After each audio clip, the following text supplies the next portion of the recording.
શ્રાવણ મહિનામાં જો કોઈ શિવ મહિમ્ન સ્તોત્રનો પાઠ કરે, આમ તો મહાભારતનો મત કહું તો ભીષ્મ દાદાએ ધર્મરાજ યુધિષ્ઠિરને બાણ સૈયા ઉપર સૂતા સૂતા છેલ્લા શબ્દોમાં જ્યારે ધર્મરાજે પ્રશ્ન કર્યો હતો કે મુક્તિ મેળવવા માટે દાદા કંઈક ઉપાય બતાવો, મુક્તિ મેળવવાનો સરળ ઉપાય શું છે, અને એ વખતે ભીષ્મ દાદાએ બે વસ્તુ આપી છે.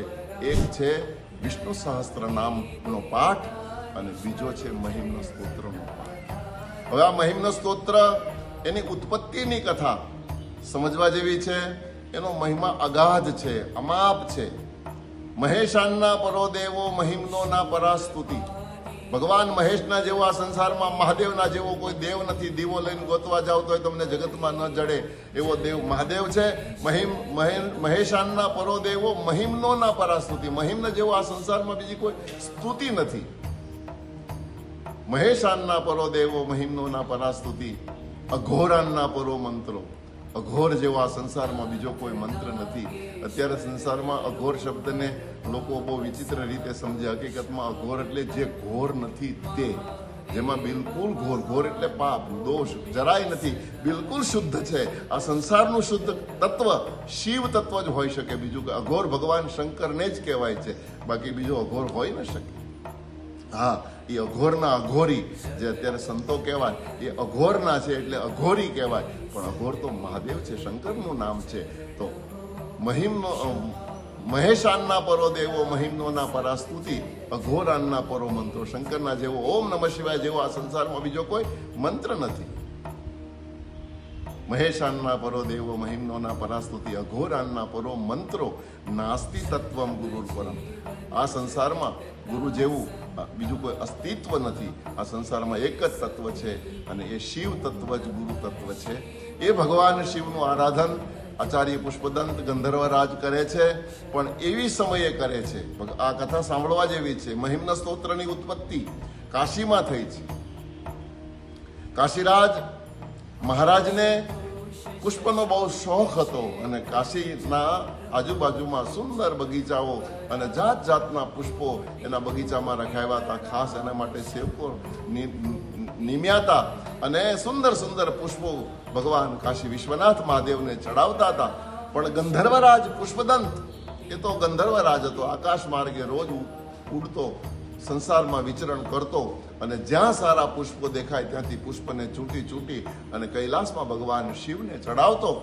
એક દિવસ આ કાશી નગરીમાં આ બગીચામાં દ્રષ્ટિ ગઈ, અરે આટલા બધા સુંદર પુષ્પો અહીંયા છે, લાવ લઈ જાઓ. અને પછી તો ભગવાન બગીચો જોઈ ગયો એટલે રોજ સારા સારા પુષ્પો બગીચામાંથી ઉઠાવી અને બ્રહ્મ મુહૂર્તમાં કૈલાસમાં ભગવાન શંકરને ચડાવે છે. આ બાજુ કાશીરાજ વિચાર કરે કે સારા પુષ્પો કેમ નથી આવતા. ત્યારે બગીચાના જે રખવૈયા હતા, રખેવાળોએ કીધું કે સાંજે પુષ્પો હોય છે, સવાર થતા પુષ્પો ક્યાંક અદ્રશ્ય થઈ જાય છે, ખબર નહીં કોઈ ચોરી જાય છે. બરાબર પહેરો મૂકવામાં આવ્યો પણ કોઈ ચોર પકડાતો નથી. અને પરિણામે કાશી નરેશે ભૂદેવોને કીધું કે કોઈ અલૌકિક શક્તિ આવીને મારા બગીચાના પુષ્પો ચોરી જાય છે, એ અલૌકિક ચોરને પકડવા માટે કઈ ઉપાય હોય તો બતાવો. અને એ વખતે કાશીના વિદ્વાનોએ કીધું હતું કે ભગવાન શંકરના ઉપર ચડેલું જળ, આપણે જે અભિષેક કરીએ ને એ ચડી ગયા પછી જે બાર વહે, એ ભગવાન શિવના ઉપર ચડેલું એ જળ એ તમે છંટકાવ કરો. એ તત્વની આગળ, શિવ તત્વની આગળ, શિવ નિર્માલ્યની આગળ આ સંસારમાં કોઈ ભૂત ભૂતાવળ કે બહારની કોઈ પણ શક્તિ એની આગળ કામ નહીં કરી શકે.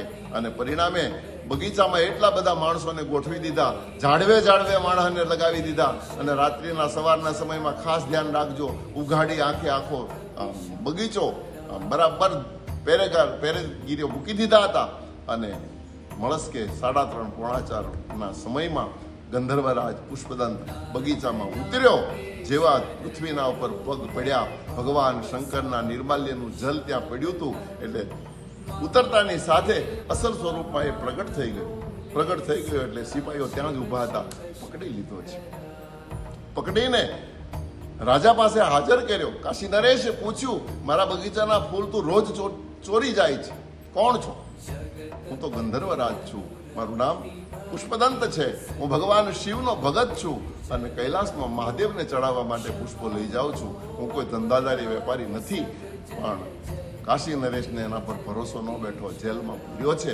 અને જ્યારે પુષ્પદંતને જેલમાં પૂર્યા ત્યારે નરેશે કીધું કે તું જો ખરેખર ગંધર્વરાજ હો અને મહાદેવનો ભગત હો અને કૈલાસથી આવતો હો તો હવે તારા કૈલાસવાળાને કે અહીંયા આવીને તને છોડાવે. અને એ વખતે કાશી વિશ્વનાથનું ધ્યાન કરી અને શ્રી પુષ્પદંતે આ સ્તોત્રની રચના કરી છે. શિવ મહિમ્ન સ્તોત્ર, અદ્ભુત સ્તોત્ર છે. મહિમ્ના પારંતે પરમ વિદુષો, શરૂઆત ત્યાંથી કરી. પ્રભુ તારી મહિમાનો પાર બ્રહ્માદિ દેવતાઓ પણ ગાવા અસમર્થ છે. અરે વેદોને પણ તારી સ્તુતિ કરવા માટે નેતિ નેતિ નેતિ શબ્દ પુકારી શકે છે. ન ઈતિ, જેનો કોઈ અંત નથી, જેનો કોઈ એન્ડ નથી, જેનો કોઈ અંત નથી, એ પરમાત્મા શિવ, એને કોણ ગાઈ શકે? હે નિરાકાર, હે નિરંજન, હે નિર્ગુણ, તું નિર્ગુણ હોવા છતાં મારે તારા ગુણ ગાવા છે, એમ કહી અને આ સ્તોત્રની શરૂઆત કરી. અને મહિમ્ન સ્તોત્ર 43 શ્લોકો ગંધર્વરાજે ત્યાં જેલમાં ગાયા. અને ભગવાન શંકર ડમરૂ વગાડતા ત્યાં પ્રગટ થયા. કાશી નરેશને મહાદેવ વિશ્વનાથે દર્શન આપ્યા. અને ત્યારથી કાશીમાં એક ગંધર્વરાજે આ મહિમ્ન સ્તોત્ર રચ્યું હતું. એટલે કીધું કે કોઈ પણ વ્યક્તિ દરરોજ ભગવાન શંકરને લોટો ચડાવી અને માત્ર એક મહિમ્ન સ્તોત્રનો પાઠ કરે તો આ સંસારમાં બીજું કંઈ કરવાનું બાકી રહે જ નહીં.